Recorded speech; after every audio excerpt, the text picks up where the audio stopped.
What's going on, guys? Hey, I wanted to come back to you, and I wanted to bring you a video about Jasmine Crockett. Jasmine Crockett.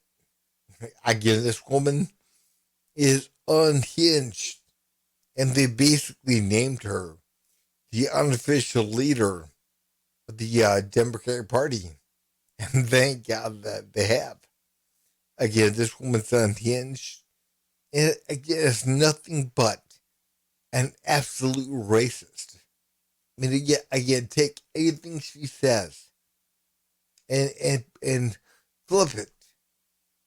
Again, you can take pretty much whatever she says and flip it around. Have a white person saying that about black people. And again, you would see people up in arms. But again, they had no problem with her being a racist. But guys, man, watch this compilation of her. And again, you can see just how extremely racist and unhinged she is. Watch.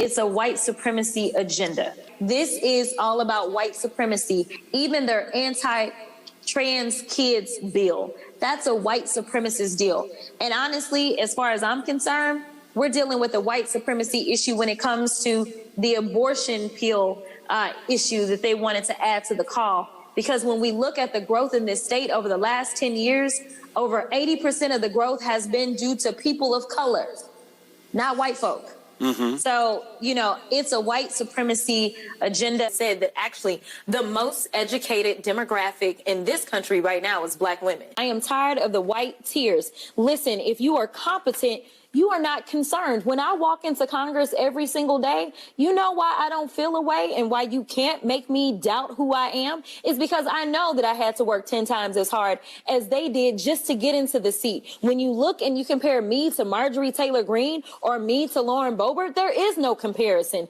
And that is the life that we have always lived. So the only people that are crying are the mediocre white boys that have been beaten out by people that historically have had to work so much harder. A congresswoman from North Texas is causing controversy over recent comments she made about Governor Abbott. Fox's Stephen Dial explains. Dallas Congresswoman Jasmine Crockett is being called out by other elected officials for her comments last Saturday at a human rights campaign event. Y'all know we got Governor Hot Wheels down there. Come on now.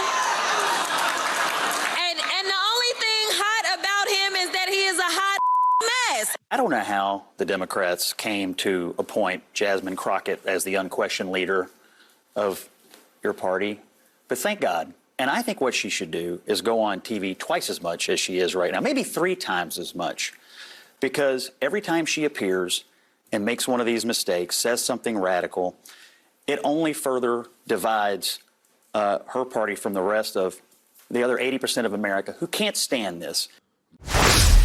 Guys, man, we gotta be honest. The only people that really want Jasmine Crockett up there are, black Democrats and white liberal Democrats that believe that white people are bad, white people have done something wrong, that especially white men, Republican white men, ought to feel bad. Again, certain demographics like her. That's it. And again, the Democratic Party has become, they cater to kind of the extreme version, the extreme side of themselves. And again, they're right now, they cater to the radical. And that's what they're doing with her, is again, they see her as radical. And again, that's what they're pushing. They're pushing the black woman with the attitude, the black attitude issues. They're pushing that. Again, they think, that's what's going to work. It's all about gimmicks.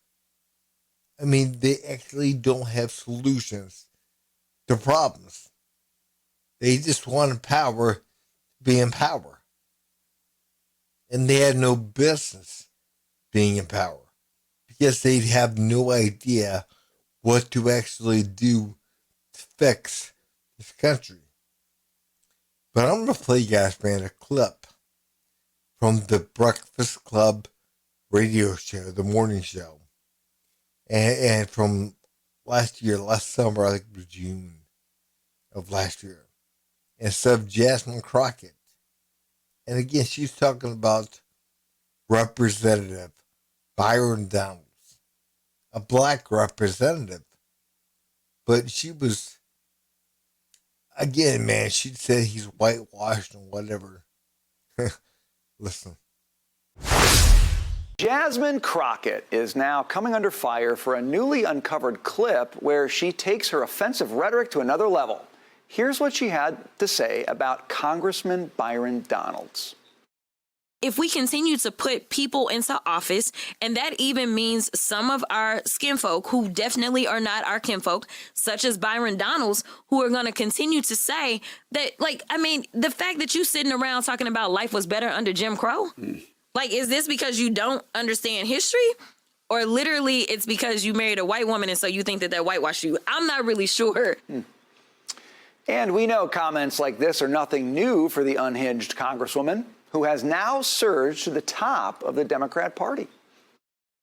Y'all know we got Governor Hot Wheels down there. Come on now.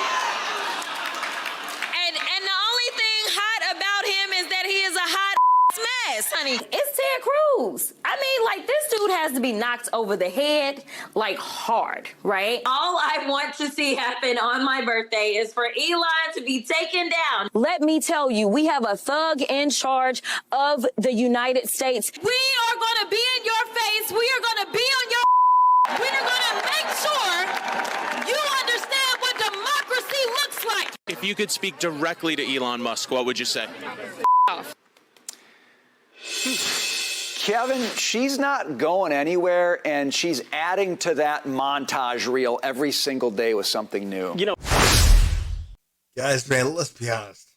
If Jasmine were white and talking this way, oh my God. Oh my God. Again, people will be up in arms. They would be up in arms. You can't say that.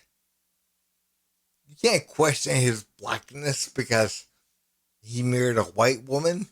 How racist of you. Again, why is she allowed to say it?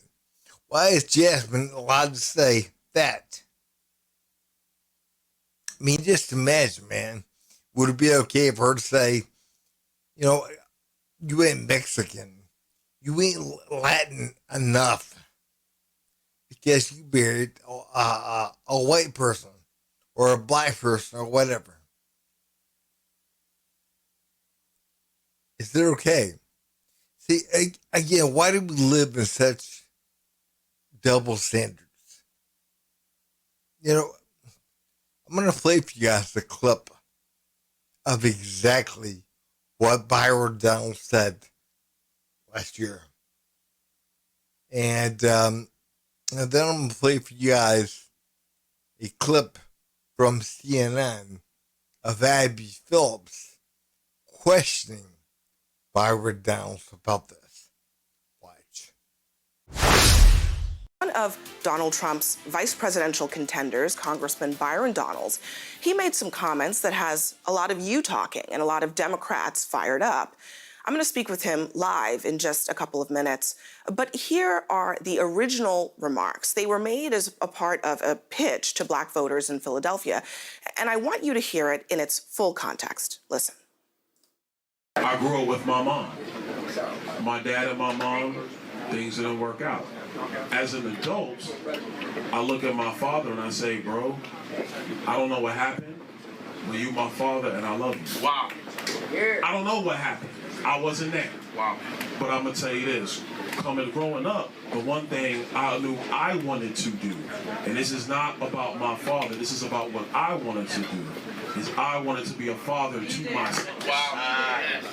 And so one of the things that's actually happening in our culture, which you're now starting to see in our politics, is the reinvigoration of black families with younger black men and black women. And that is also helping to breed the revival of a black middle class in America. You see, during Jim Crow, the black family was together. That's right. During Jim Crow, more black people were not just conservative, because black people always have been conservative-minded, but more black people voted conservatively. And then H.E.W., Lyndon Johnson, and then you go down that road, and now we are where we are. What's happened in America the last 10 years, and I say it because it's my contemporaries, it's Wesley's contemporaries, you're starting to see more black people be married in homes, raising kids. It's when you home with your wife raising your kids, and then you look at the world, you're saying, now wait a minute, time out. This does not look right. How can I get something to my kids? It goes back to the conversation of generational wealth. Not just having a job, generational wealth.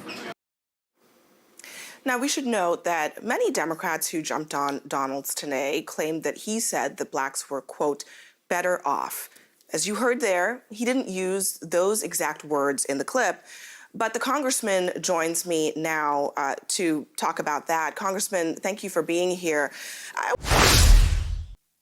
As you can see, again, they're taking his words out of context big time.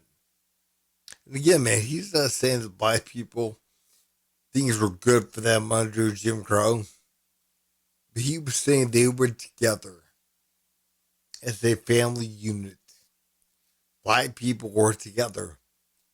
And yes, I'm going to say they were better off that way. Everyone is better off that way, no matter what they're facing. So again, what he was saying, even though things were tough during that time, white families were more resilient because they were together. That's what the man is saying. And again, guys, they have taken it so far out of context. It's not even funny. But here's Byron Donalds' words. Watch. I want to just focus on really the substance of what you were saying or trying to say in that clip. What did you mean by black families were more together during Jim Crow? Frankly, what that is about the empirical fact that before the Great Society, before Lyndon Johnson's policies, there was more black families united. The marriage rate in black America was significantly higher before the Great Society. The period of time that coincides with that, obviously, is Jim Crow era. And then after the Great Society, the marriage rate in the black community plummeted significantly. The Great Society is a part of that reason, not completely, but it's definitely a part of that. And what you're seeing right now in America is a reformation of black families in America. That's a good thing, not only for the black community and for black families, but it's also a good thing for the country. So what was the point of tying together the black family and Jim Crow specifically? I mean, Jim Crow, as you know, was a period of racial segregation, of racial terror.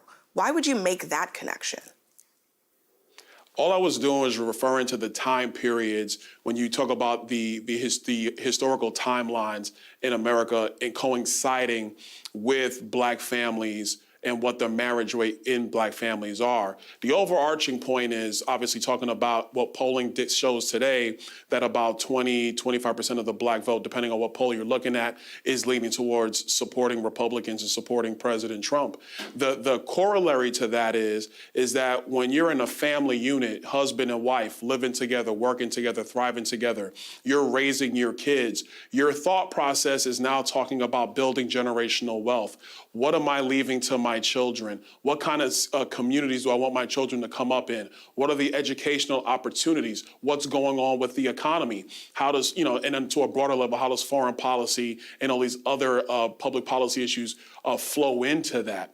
And so when you compare the terrible agenda of Joe Biden and what that's done to families in America, coinciding with the fact that you are seeing a reformation of black families in America today, which is an absolutely wonderful thing and needs to continue. My view is it also coincides with a more conservative leaning and a more... That's 100% correct. Yes. Again, back 65 years ago, majority of black families were headed by a black man. I think 75%, thereabouts. Now, like 25% is. We've gone in the opposite direction in the past, 65 years. Again, guys, man, majority of prison inmates, like 70%, came from homes without a father.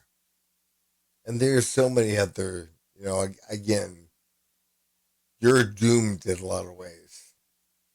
I mean, even girls go through puberty quicker in homes without a father.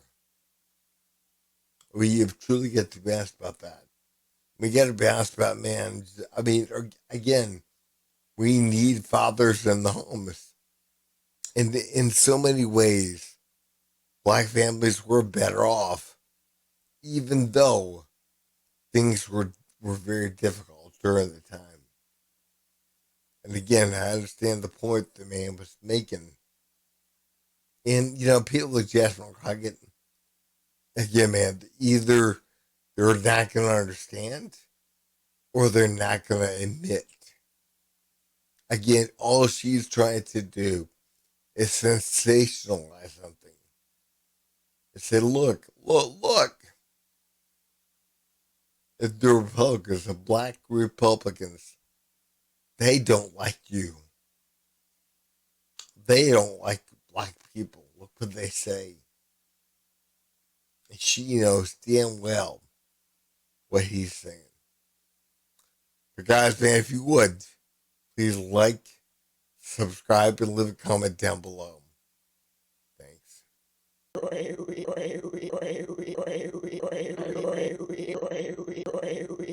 You son of a